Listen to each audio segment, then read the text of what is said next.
Welcome students to Synopsis IS. I am Dr. Mohammad Zia and this is our World History series almost coming towards the end.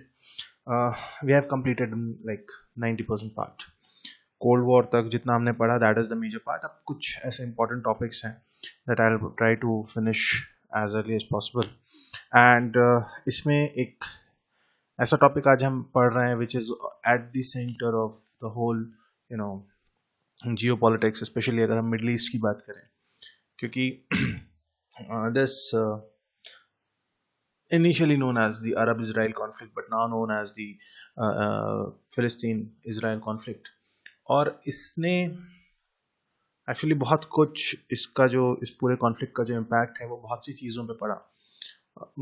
Middle east की अगर आप politics समझेंगे international relations के context में अगर हम बात करें सो this has actually affected a lot of things. And as far as India is concerned, हमारा stand actually government change के साथ no, pro Philistine हो या pro Israel हो, ये government change के साथ vary करता है, and that you will read better in international relations. But to understand that, you have to understand the history of this whole issue, the whole conflict. Or this is going to help you out. May not be directly, कोई direct question ना आए, लेकिन किसी और तरीके से maybe in IR or somewhere else you can find this useful. So let us begin that, and before that, those again watching me for the first time, this is about my experience and my academics. So let us move on, and now first you have to understand the history of this whole conflict. अब हुआ क्या? Jews have a history of persecution. See, Jews have this history of persecution throughout the history, मतलब because of their religious beliefs और उनके foreign culture की वजह से आप ये देखेंगे कि जो जैसे हमने क्रूसेड्स की जब बात की थी तो क्रूसेड्स में largely जो कहना चाहिए कि इशू था या जो कॉन्फ्लिक्ट था, it was between the Christians and the Muslims. Jews, so largely अगर आप वर्ल्ड हिस्ट्री में रिलीजियस कॉन्फ्लिक्ट की बात करोगे तो it was largely between the Muslims and the Christians. But later on Jews का परसिक्यूशन एक्चुअली दोनों ने किया, क्रिश्चियंस ने भी किया और इस्लामिक वर्ल्ड में भी they had that enmity and they had this history of persecution. 1897 में क्या होता है, Jews started a movement called the Zionist movement. Jews started a movement called as the Zionist movement, and they wanted to establish their own state. वो अपना खुद का एक देश बनाना चाहते थे in their homeland Israel. और इसी ग्राउंड्स पे, इसी डिमांड के साथ और इसी मिशन के साथ वर्ल्ड जायनिस्ट ऑर्गेनाइजेशन जो है वो क्रिएट होता है. दे एडवोकेटेड, उन्होंने कहा कि जो फिलिस्तीन है उस दौर का, जब हम इस 1897 की बात कर रहे हैं तब जो फिलिस्तीन था वो ऑटोमन एम्पायर में आता था. एंड 1897 में इन्होंने ये कहानी शुरू की और इसी उसमें लार्ज नंबर ऑफ ज्यूज जो है वो फिलिस्तीन वापस जाने लगे, वो वहाँ लैंड खरीदने लगे और they started settling down there. 1916 में जो फिलिस्तीन है, there was an agreement between Sykes and Picot, which is basically Great Britain और फ्रांस का एक सीक्रेटेड एग्रीमेंट होता है और फिलिस्तीन जो है वो ब्रिटिश कंट्रोल में आ जाता है. अल्टीमेटली जो ऑटोमन एम्पायर है वो डिसइंटीग्रेट होता है, जिसका इम्पैक्ट हमने देखा कि हिंदुस्तान में भी खिलाफत मूवमेंट उसके लिए शुरू होता है. खैर, लेटर बैलफोर डिक्लेरेशन. बैलफोर डिक्लेरेशन में ये होता है, एक्चुअली ये बैलफोर डिक्लेरेशन जो है ब्रिटिश फॉरेन सेक्रेटरी जेम्स बैलफोर, उन्होंने he agreed upon establishment of a Jewish homeland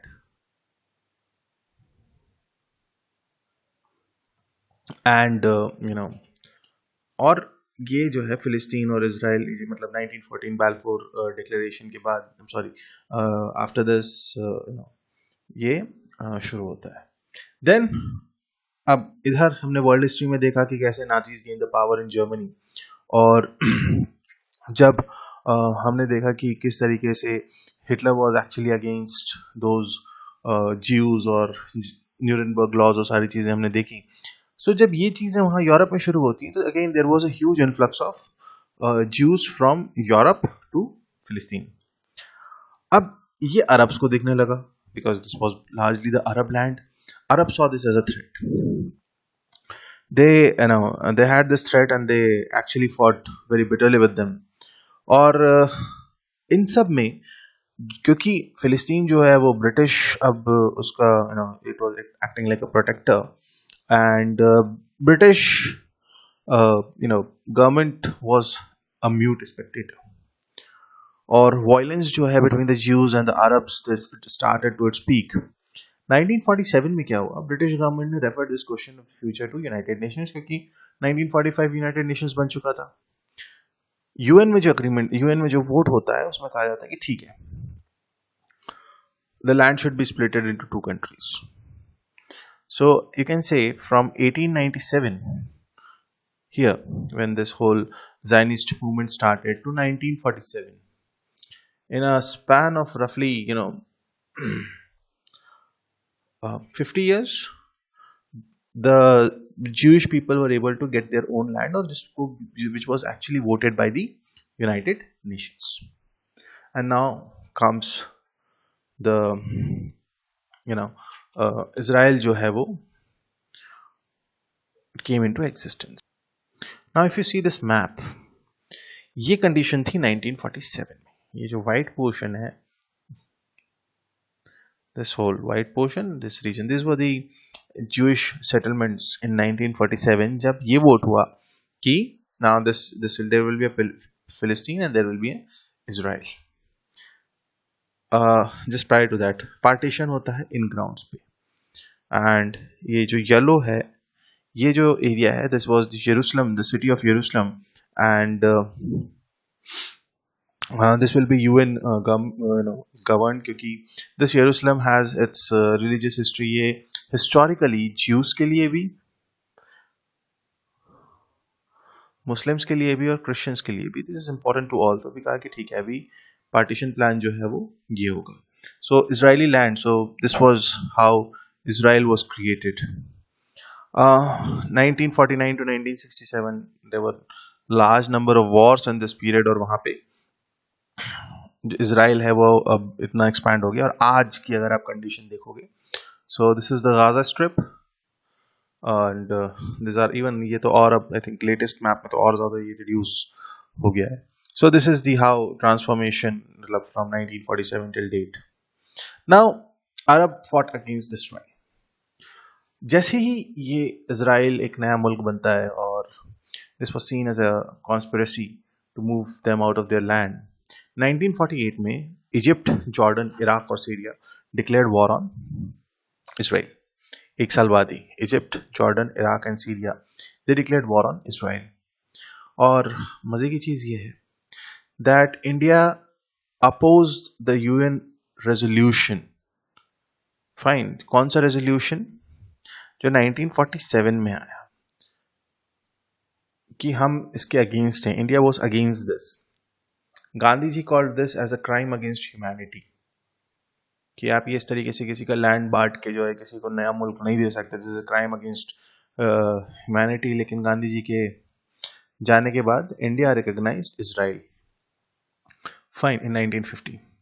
now this war actually started and interestingly यहाँ पे इजराइल एंड अरब कंट्रीज में जो वॉर हुआ, इजिप्ट ये they had a combined army and Israel emerged victorious. अब क्या हुआ? पहला दिस वॉर 1948-49 के वॉर के बाद it could now increase its territory to a larger extent and mark the beginning of expansionist policy of Israel कि अब हम एक्सपेंशनिस्ट पॉलिसी ऑप्ट करेंगे. As a consequence of the war, large number of Philistini जो refugee थे, they were either forced to move out of Israel and settle refuge camps near Israel border. तो जहाँ पे actually यहाँ पे आप देखोगे तो यहाँ से जो लोग थे, this you can see किस तरीके से ये settlements यहाँ पे ये कम हो जाता है. तो यहाँ से जो लोग थे, even this whole part is also gone now. So what they were asked कि अब आप यहाँ से जाओ, this is an Israeli land, this is not a Philistine land, और अब आप जो है यहाँ से settle. It was the beginning of the Philistine refugee crisis, और obviously हमने देखा है कि अरब वर्ल्ड में या मिडिल ईस्ट में क्राइसिस होता है तो it lead to refugee crisis. And I think next lecture actually I'm planning to be on the Arab Spring. Okay, it's now more than a decade, roughly a decade, and now it's the part of the history. So this led to an organization which was known as PLO, Palestine Liberation Organization in 1964. 1967 में popularly known as the six day war. अब इसमें कौन कौन थे? एक तरफ था Egypt, Syria और जॉर्डन, और एक तरफ था अगेन इजराइल. और actually this was a preemptive strike of Israel against this Arab countries. और this war ended in 6 day.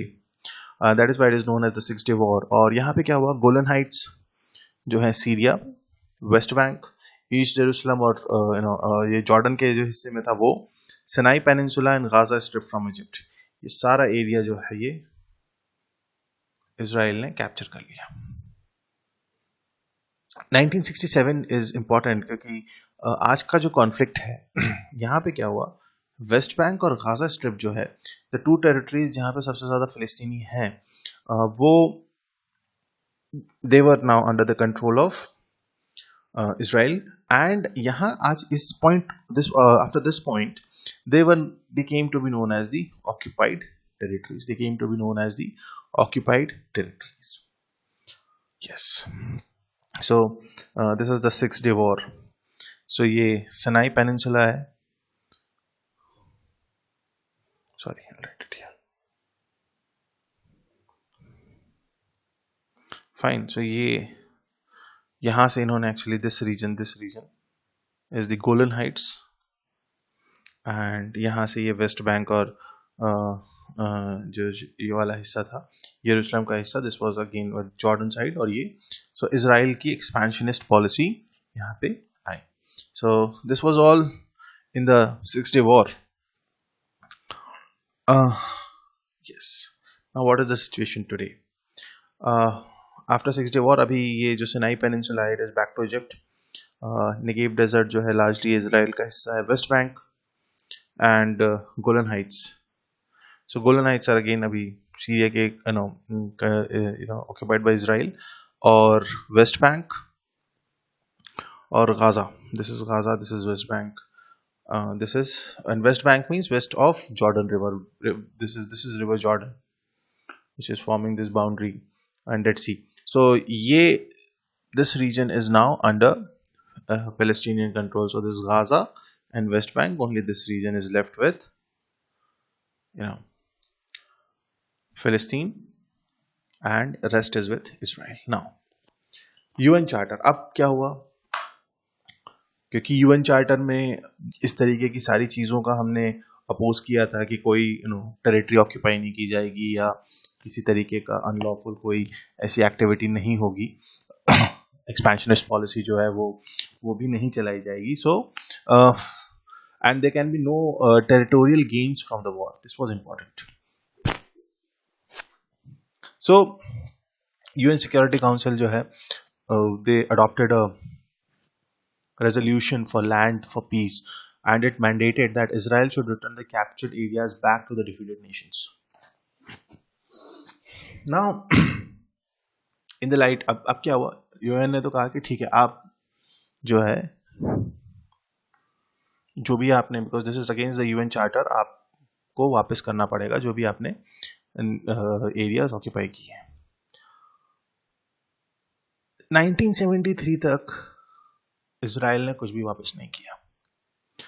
और इसके अगेंस्ट क्या होता है? Again an Arab Israeli war erupted in 1973, and that came to be known as the Yom Kippur War. What is this Yom Kippur? Yom Kippur, अगर आप जो यहूदी मजहब है, जुडाइज्म है, उसमें आप देखोगे तो this is the most holiest day of the year, और mostly the people used to go to synagogue. वो मतलब दिन भर प्रेयर करते हैं, फास्टिंग करते हैं. It was like a very important day in the religious calendar. But in this on this actually this Yom Kippur War, Israel actually suffered certain setbacks. 1979 में Israel signed a peace treaty और Sinai peninsula Egypt को उन्होंने लौटाया 1982 में। और शर्त क्या थी? That they will recognise Israel as a nation, as a state. So technically Egypt became the first Arab nation to officially recognize the Israel as a state.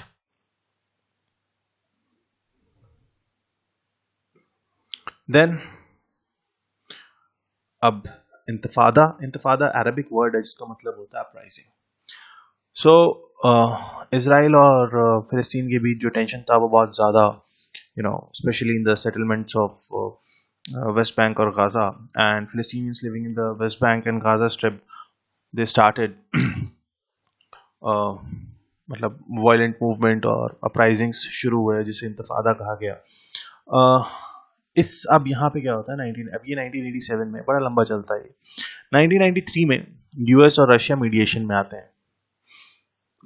USSR disintegrate हो चुका है, मतलब now India even has gone, मतलब if you talk about India, we opted for the LPG, now the things are changing, we are in the 1990s। और इसी जब इन दोनों के मीडिएशन से इसराइल और पीएलओ जो है वो ऑस्लो में पीस अकॉर्ड साइन करते हैं, which came to be known as the Oslo Peace Accord.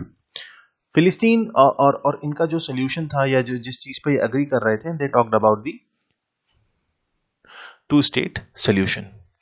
Palestine and Israel signed the Declaration of Principles in which both the nations seek recognition as autonomous governing bodies.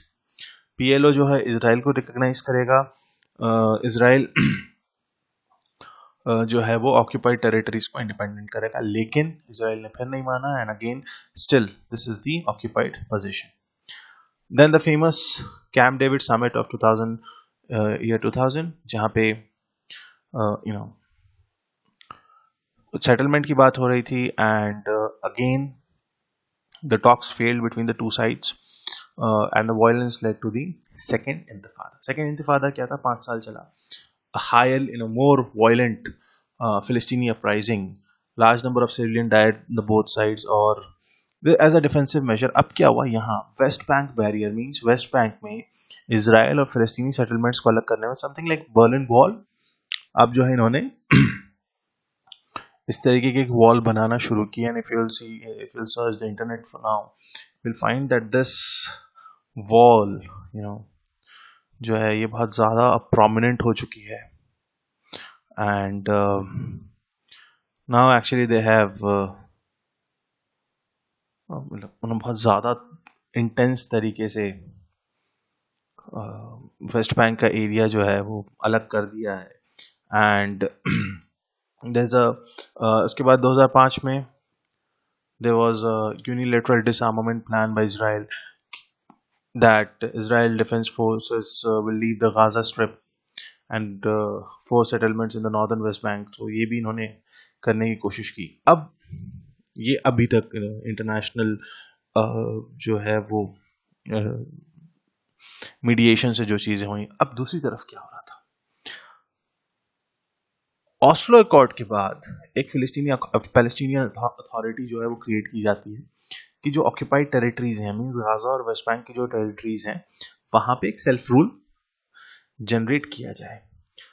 अब यहाँ पे दो political कह लो, organisation कह लो, या कैसा भी organisation कह लो, they came into scene. One was Hamas, another is Fatah. Hamas ने कहा कि हम मान ही नहीं रहे दिस ऑस्लो पीस अकॉर्ड को, या जो टू स्टेट पीस रेजोल्यूशन है, इसको हम नहीं मान रहे. What we want is the whole state. They control Gaza and it is supported by Iran. Fatah ने क्या किया? फतह सेड दैट ओके, हम ऑस्लो पीस अकॉर्ड को मानते हैं, नेगोशिएशन फॉर पीस हम एक्सेप्ट करते हैं. They control the West Bank. So West Bank is under the control of Fatah and Gaza is under the control of Hamas. 2006 में फिलिस्तीन में इलेक्शन होते हैं, and Hamas won the Palestinian elections. और इसकी वजह से क्या होता है? The tensions between both Hamas and Fatah, it was on a higher side. After long armed struggle in 2011, जो ये दोनों थे ये एक साथ आते हैं, रिकंसाइलेशन पैक्ट की बात करते हैं. 2011 से ये एक ही अम्ब्रेला में काम कर रहे हैं. करंटली अगर आप अभी की सिचुएशन देखोगे तो गाजा जो है वो हमास के कंट्रोल में है, फिलिस्तीन एंड फतह अगेन वो जो पुरानी चीजें थी वापस वो रिस्टोर करते हैं। Then there are actually even West Bank के अंदर भी बहुत सारी ऐसे इजरायली सेटलमेंट्स हैं।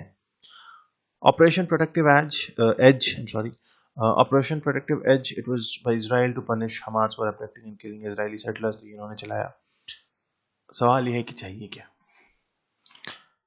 फिलिस्तीन का ये कहना है कि 1967 से पहले, मतलब ये जो 6 डे वॉर हुआ था इससे पहले जो बॉर्डर्स थी उनको रिस्टैब्लिश किया जाए। Israel should stop all the expansion of settlements before coming to peace talks. Actually अब मतलब फिलिस्तीन के पास कुछ बचा भी नहीं है, इतना ज्यादा जो सेटलमेंट इजराइल ने अपना एक्सपैंड कर दिया है। फिलिस्तीनियों का यह कहना है कि 1948 से पहले जिनका घर गया, 1948 में एक्चुअली जब जो जबरदस्ती जिनको कहा गया कि आप यहाँ से जाइए आफ्टर एक्सपेंशन, उनको वापस उनके घर आने दिया जाए। East Jerusalem as the capital of independent Palestinian state, ये उनका अभी का स्टैंड है। इजराइल को क्या चाहिए? Sovereignty over Jerusalem. बोले नहीं, हम कुछ ईस्ट वेस्ट की बात ही नहीं है, we want complete recognition of Israel as a Jewish state